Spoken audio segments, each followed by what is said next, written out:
Koyver meni erkime duyoyimden sensiz. Sensiz gali bilsen gecelerim renksiz.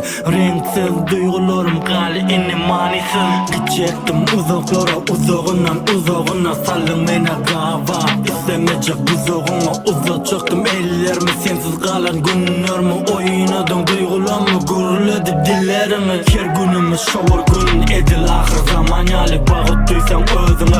Öğrenene ağlamanı öğrenirsin kalanda duygusuz. Öğrenirsin belki şuna kalanda direksiz. Belki odur sen için alap özüm oynasam yerin jolen kaçanla. Doğruları dörü baştam duygularımı kaçan menden kaçandı. Bak sayı özüm şuna kaçan senem alananda. Erkime düşünmüyorsun hiç derdime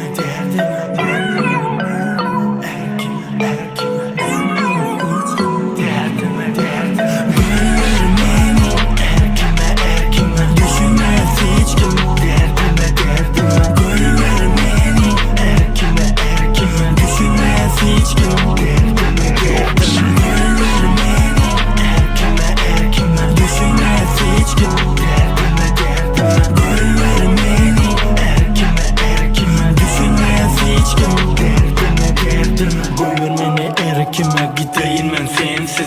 Buyur beni gecelemi geçireyim sensiz. Renksiz duygulardan urgulardan yadadım. Umut verip öz-özüme ağladım. Gideyim ben uzaklara yeler kimin yiteyin ben sensizlikte uzaklara sınayın. Girmeyin duygularıma bolmacak arzularıma özüm erkin duyayın.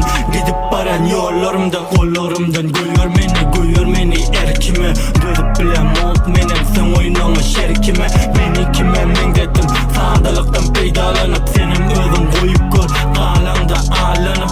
Yoğunni sana falan duygularım dövülli. Sana falan umutlarım geçmişini öğrili. Gözüm beni hiç yerden bolmorunam geçmişimde yardım anam çiçem senden karasam da yetmişimde.